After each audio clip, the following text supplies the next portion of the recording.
Hi, I'm Pete Lockett. Welcome to part 2 of my introduction to frame drumming here on iDrummag.com. Remember last time we looked at the basic holding position and the basic strokes on the drum, which were the bass tone with the first finger with the right hand, and the treble tone with the ring finger of the right hand, or the ring finger or middle finger of the left hand that's holding the drum. And look back on the previous lesson for exact details of the holding position, but remember that we're partially supporting the drum with the thumb of the right hand. So we're going to start to look at a few more variations on where we ended up last time. Remember, we were looking at the 3+2 or 6+4. So 3 plus 2 is 5. So if we take our 2 units, the 6 note unit, 6/16 long, and then the 4 note unit, 4/16 long, so 3 plus 2 effectively, we have a group of 5, which we can see in example 1. 1, 2, 3, 4, 5, 6. 1, 2, 3, 4.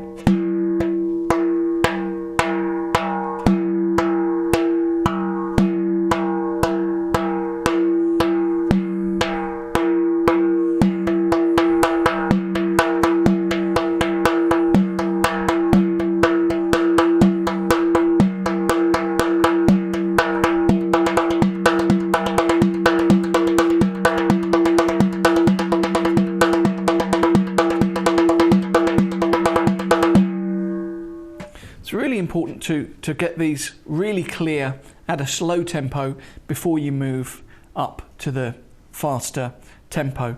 And I just want to reiterate again, the left supporting hand needs to be relaxed and not tense.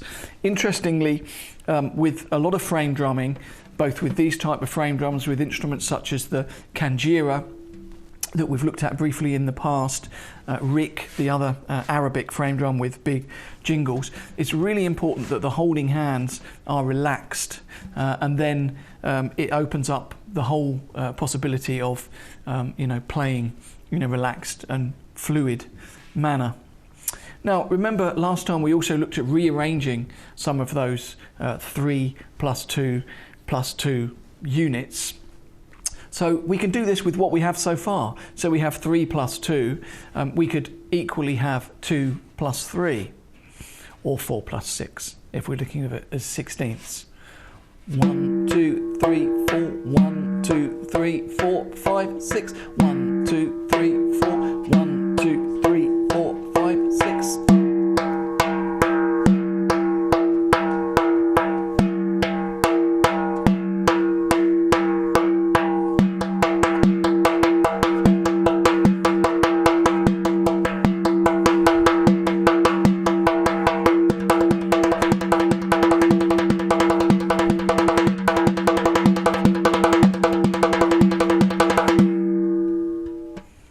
Again, I want to mention once more that at the moment we're not looking at any accents. We're going to be doing that in a short while in this lesson.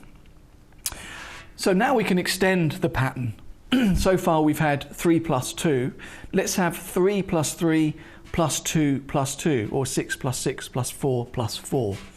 1, 2, 3, 4, 5, 6. 1, 2, 3, 4, 5, 6. 1, 2, 3, 4. 1, 2, 3, 4.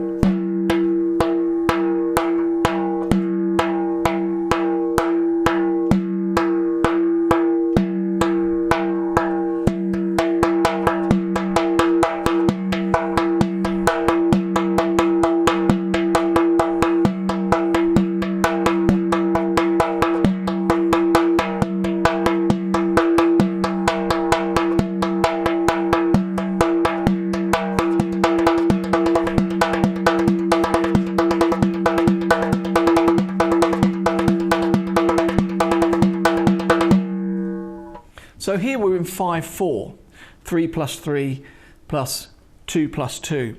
It's kind of equal to 10.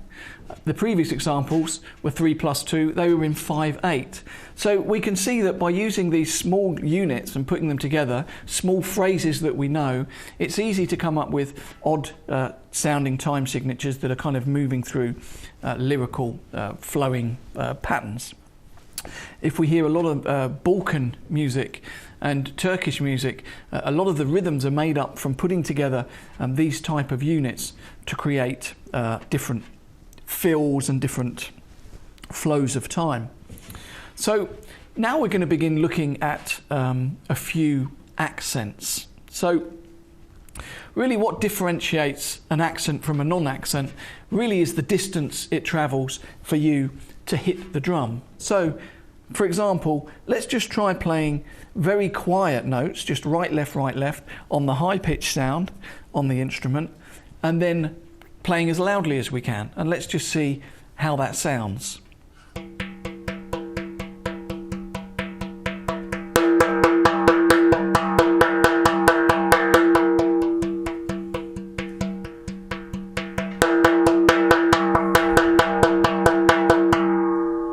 So we can see there's a massive differentiation between the non-accented and the accented sounds. So we're going to have much more interesting rhythms and rhythmic shapes if we can begin to bring in some of those accents within the rhythmic structure that we have.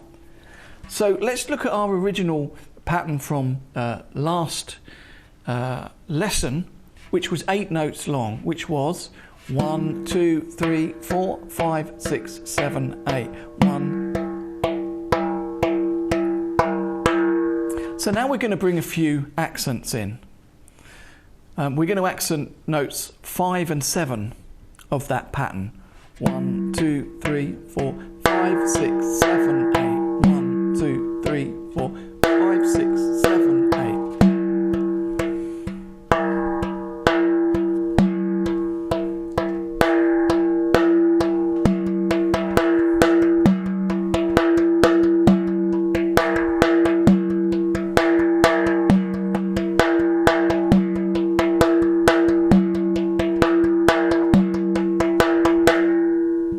Notice that the non-accented notes are very, very quiet.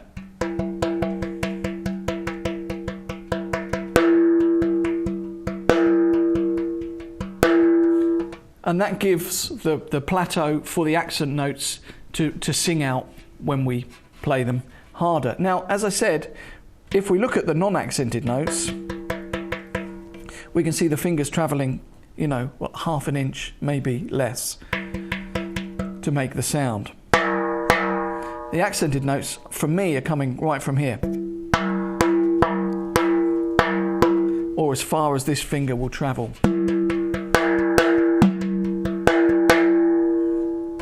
So it's distance travelled that creates the accent. So it's very easy, rather than forcing it with an aggressive overreaction, it's very easy to think of it that you're just travelling further to get the accent, and that will make achieving that goal a lot easier. So let's look at a few different accent patterns. We'll look at example 5, where we'll have an accent with the left hand.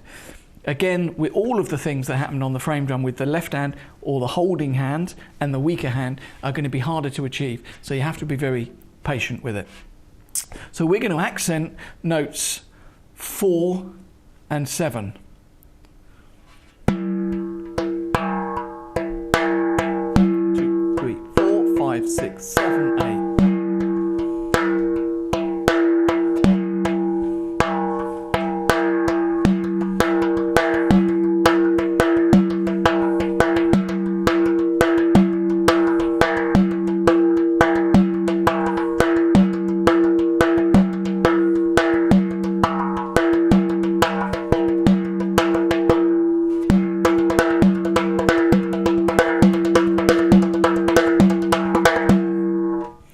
Interestingly, some of these accent patterns are much easier to play at a faster tempo, which is kind of disturbs a little bit the learning process when you're beginning to play some of these on the frame drum. But you know, as the whole motion speeds up, the distances become slightly smaller, actual fact, and it does become a little bit easier. So Example 6.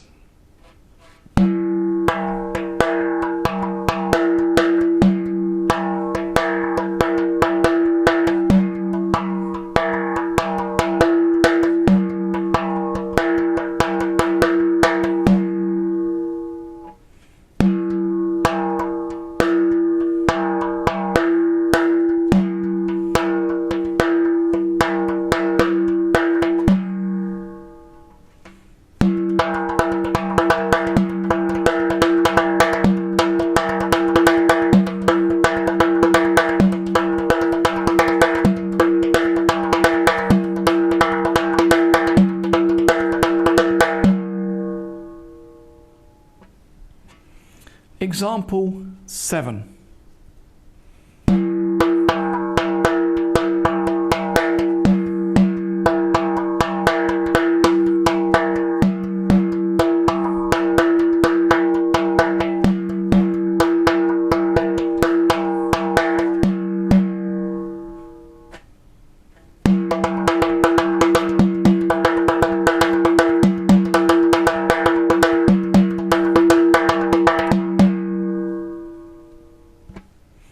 For example 8, we're going to go back to the first example that we had in this lesson, the 3 plus the 2, the 5/8 pattern. But we're going to add accents, and let's just see how much more interesting it becomes.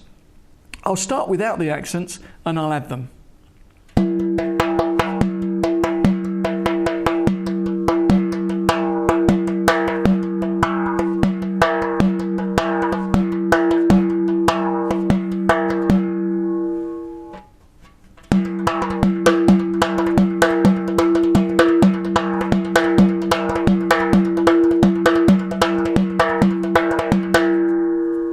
See, it's a completely different rhythm once we start to add the accents.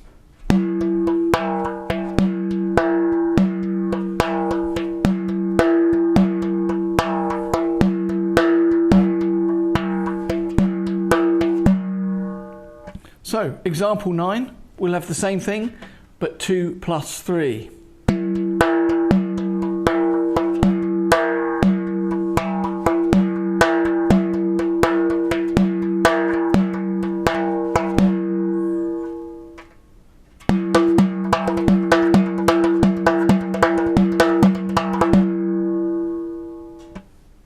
Example 10.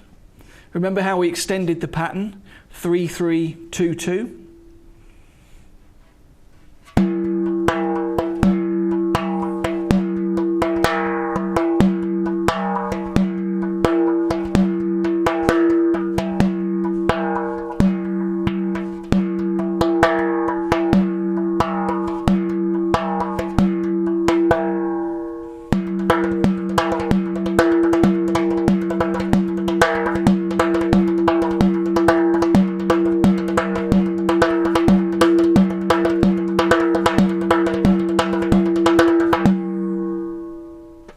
So we can see how interesting it is to begin to add accents to some of the sounds that we so far have and some of the rhythmic structures that we've been putting together.